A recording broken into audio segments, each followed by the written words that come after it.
Hey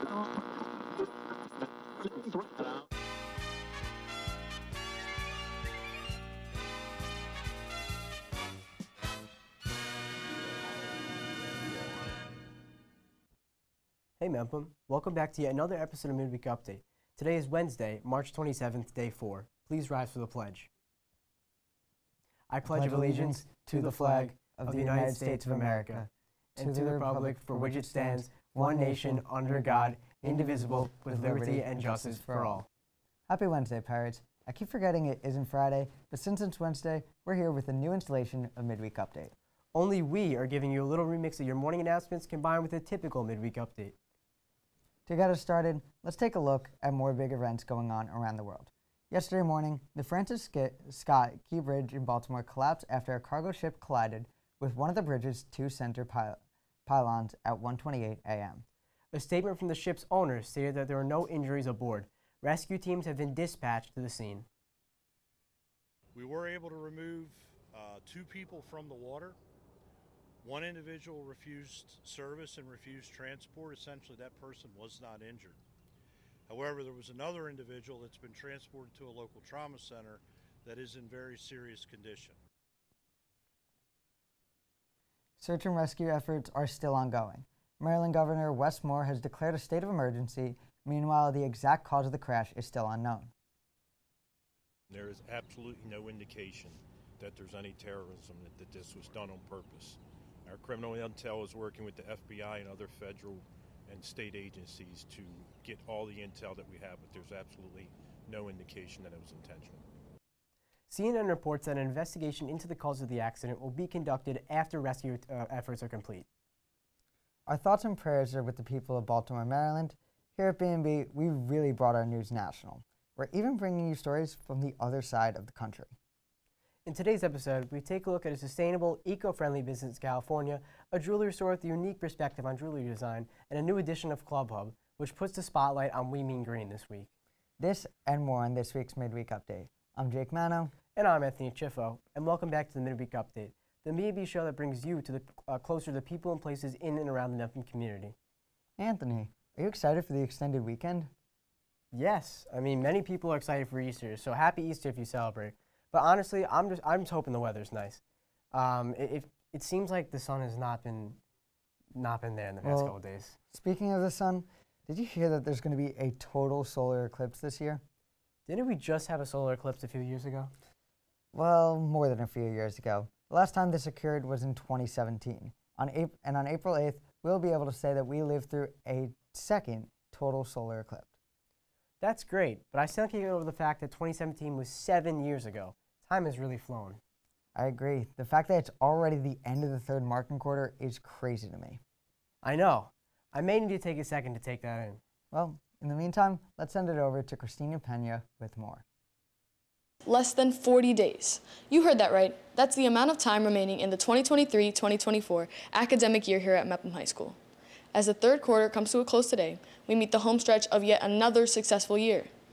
We're diving headfirst into not only a series of breaks, but also review season, as AP exams are sprinkled throughout the first half of May, and Regents exams occupy the month of June. Oh, I'm going to study. I got some packets.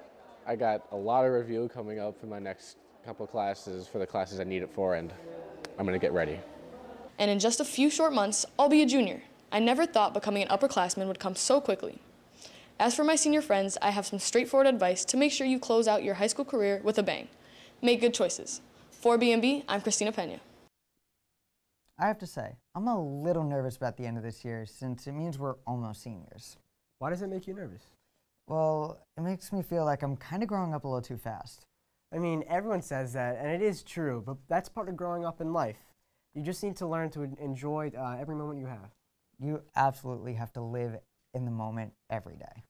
Exactly. You also need to be able to not be afraid to make mistakes or try something again. Sometimes redoing something allows you to get even better results. Thanks, Anthony. I hope you're right. I'm sure of this. Let me show you a great example of artists who like to take old jewelry and instead of discarding it, he redesigns it to create something amazing. Founded in 1967 and held by 3 generations, Mark Schneider's fine.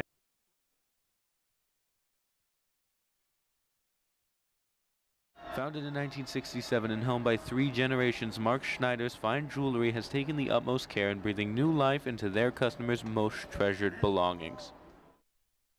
When my father started the business, we were very strong wholesale manufacturers. Here at Mark Schneider's Fine Jewelry, pieces that were once old and tarnished can become new and shiny once again. The diamond in this is the diamond from my mother's wedding ring. So Mark designed that and put it into there. So I feel that was really special, old and new. We take jewelry that we get from clients and send it to the refiner and have it refined into pure gold. And then we realloy it. My mom had passed, and so to have her diamond from my parents' long marriage was very meaningful to me. I've had many pieces of jewelry that we've redesigned that has brought tears to their customers' eyes because she has so much history in that piece. Despite Mark's love for the artistry and jewelry, the industry is careening towards a less unique direction. You can create diamonds in a laboratory. Very little human interaction. And I think that's sad. But if I have to run my business that way, I probably would not be in the business. Reporting for STN, I'm Charles Decker. Wow, his work is truly impressive. I know. I like that he's able to give new life to antiques so the owners can hold on to their cherished memories.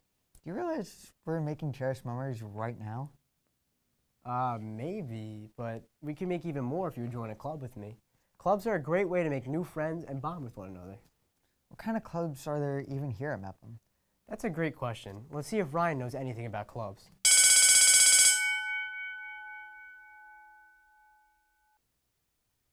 Thanks, guys. Welcome to Clubhub, where I introduce you to clubs Mepham has to offer. I'm your host, Ryan Marr, and maybe you will find a new pastime here. Today, I will introduce you to Mepham's We Mean Green Club. We Mean Green meets on Tuesdays right after school in room 118. And their mission is to help the environment by taking steps here in our very own school community. Every Tuesday, members gather and collect recycled paper from all of the classrooms around the building. The recycling bin was actually implemented by Clubhub in 2021 and still are there running here today. If you are interested in joining, the club meets every Tuesday right after school. Thank you for watching Clubhub, and stay tuned for what else Mepham has to offer. I've been your host, Ryan Marr, and I'll see you on the next Clubhub. Tossing it back to Jake and Anthony in the studio. Thanks, Ryan. You know what I think would be a great club? What's that? A food tasting club. That's interesting. Why food tasting rather than cooking? I can't cook. Well, maybe you should start learning about various ingredients and the best way to buy them.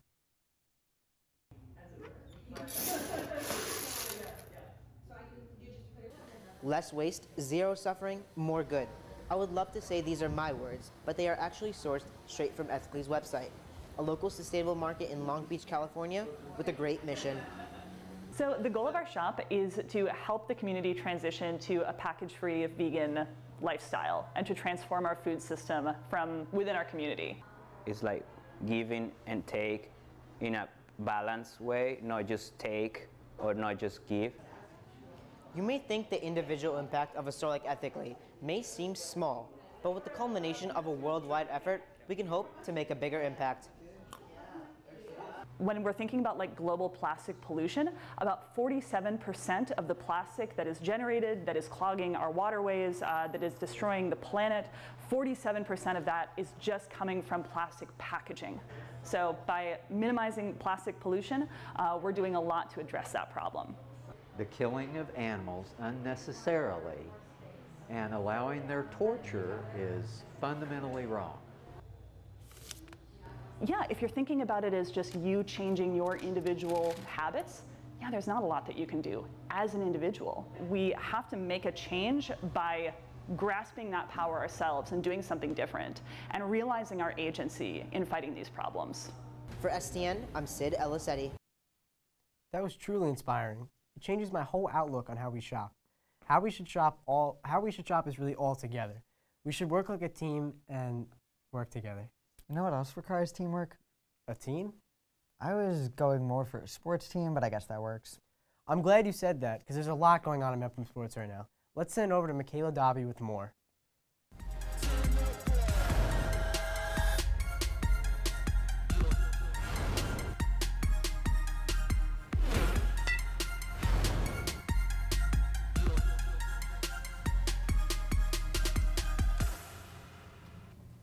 Thanks, guys. And as the spring season has just begun, our Mepham sports teams have started up, and they seem to be back and better than ever. Starting off on the turf, the girls lacrosse team started their season with a 17-4 win over East Meadow, and faced off against Port Washington last night. The boys started their season with wins against Great Neck South and Harwich respectively, and traveled to Elmont today. The Bellmore-Merrick Chargers beat Division earlier this week, and they have their next game this Saturday. Over to the Diamond, the softball team continues their season as they are set to face off against Massapequa tomorrow, and the baseball team has their first game tomorrow as well. Make sure to support your Mepham teams as we gear up for some very exciting seasons. For BMB, I'm Makayla Dalby. Now back to you guys in the studio. Thanks, Makayla. I can't wait to go watch the upcoming games. Me neither. Well, this is it for this week's episode of Midweek Update. We'll be back next week with all new stories from around the BMCHSD to bring you inside the parts of the community we don't always get to see. Until then, I'm Jake Manno. And I'm Anthony Ciuffo, and we'll see you all next midweek. All right, now let's go. Hey, there it is.